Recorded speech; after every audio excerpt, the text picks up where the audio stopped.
எப்படி நாங்க போராடுகிறோம்? எளிய மக்கள், அதிகாரமற்ற மக்கள், யார் இடத்துல அதிகாரத்திடத்திலே முறையிட்டு, ஆனால் அந்த அதிகாரமே எளிய மக்களுக்காக போராடும் என்றால் எப்படி?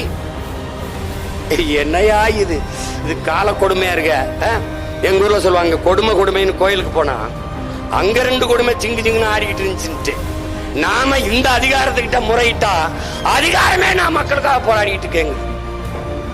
இதுல வர்ற வழியில எல்லாம் பல 100 கோடி செலவழிச்சு பதாக என்ன தெரியுமா? தமிழ்நாட்டை நான் ஒருபோதும் தலைகுடிய விட மாட்டேன். இனிமேயா ஐயா நாங்க குனிய போறோம்? ஐயா இனிமேயா ஐயா டாஸ்மார்க்ல குடிச்சிட்டு நடந்து வரும்போது எங்க அப்பா வேட்டிய வந்துச்சா சட்டிய வந்துச்சான்னு தெரியாம விழுந்து கிடக்குறான்ல, அன்னைக்கு அவன் தலை தொங்கி போச்சியா. எங்கேயா நிமிர்றது? எங்கே நிமிர்வது? எங்கே?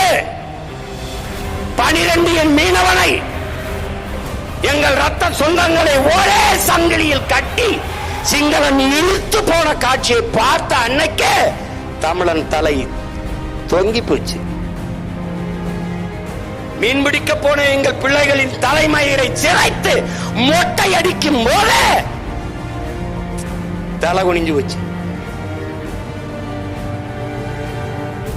இத்தனை ஆயிரம் ஆண்டுகள் பெருமைப்பட வாழ்ந்த ஒரு இனத்தின் மாதர் குலத்தை 1000 ரூபாய்க்கு கையேந்த வச்ச அன்னைக்கே தலை குனிந்து விட்டது.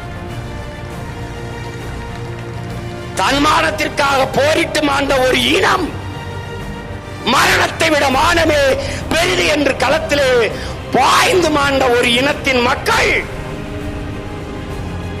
உயிரினும் மேலானது உரிமை, அடிமை வாழ்வினும் உரிமை சாவு மேலானது என்று போராடி செத்த மறவர்களின் மக்கள் கண் முன்னே தன் அக்கால், தன் தங்கை, தன் பிள்ளைகள் வன்புணர்வு செய்து வலுக்கட்டாயமாக மானவங்கப்படுத்தி உயிர் மாய்க்கப்படும் போது ஒன்றும் செய்ய முடியாமல் தலை குனிந்து ஆளும் போதே தமிழன் தலை குனிந்து விட்டது.